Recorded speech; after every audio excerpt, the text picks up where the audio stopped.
I read this quote recently and it's one I've really been reflecting on lately. You see, ideas don't just happen. You have to feed them. You can't do a decent poo if you haven't eaten anything. That was by Jennifer Saunders in that book. To which I say, true. I think we need to be fed by something which can then grow like a little seed into new ideas and unique creations. But what interests me most is the poo. A sentence I probably shouldn't, but most likely have said or thought more than once. A poo is a necessary and innate human function. Like a poo, our ideas need to be released. Ever since I was about 15, I struggled with creative constipation. I didn't know how to let the poo, I mean ideas, flow out. I'm surrounded by many creative people and I grew up playing musical instruments. But as I got older, I struggled to find something that I felt comfortable with, and that was an outlet for my creative ideas. When I was around 15, I thought, maybe songwriting's my thing. I played guitar and drums and listened to lots of Taylor Swift, and so the outcome was very generic. I was simple, then you came along and broke my heart. Name was Jeffrey and we should have never been apart.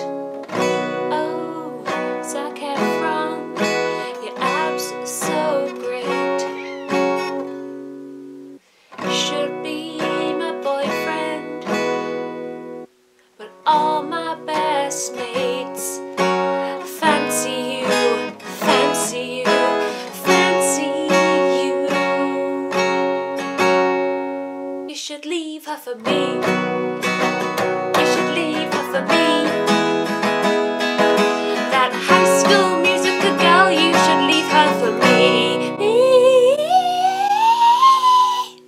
Fortunately, none of these songs were based on real life events. Then, when I was about 18 and inspired by Sylvia Plath, I thought, poetry! Yet again, Sylvia was a new Taylor, and so my poems were like a cheap knockoff Poundland version of Sylvia Plath's beautiful and unique work. The rain falls, clouds gather, as I stumble and things are dark and stuff. I need some repetition. Plop, plop, plop. Puddles on the ground and in my mind. Then in my first year of uni I was surrounded by a lot of English literature students who also did creative writing, and I thought maybe I could be like them and write a brilliant novel whilst at uni, and then when I graduate make millions. Okay, novel idea. A young adult novel set in a dystopian future. One girl accidentally challenges the elite and it'll be a big hit and get loads of films. Oh. Forget it.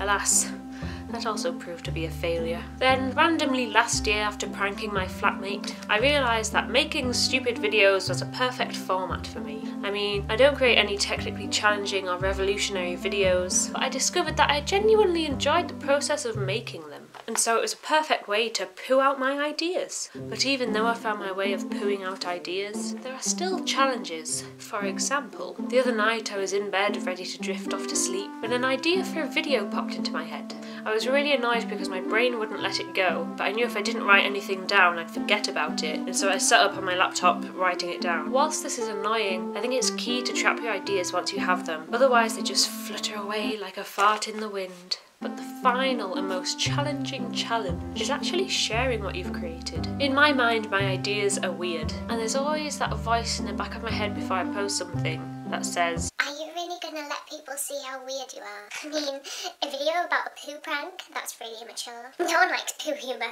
No one! But then I thought to myself, imagine if no one shared their ideas. Imagine if everyone was too scared to share their ideas because they thought, no one's as weird as me, they won't get it. Or, what if I get laughed at? I mean, imagine if someone like J.K. Rowling kept their creativity to themselves. And then Harry waved goodbye to his children as they left platform 9 3/4 with his beautiful wife and 2 best friends by his side. The end. No! I can't face the public humiliation if no one likes it!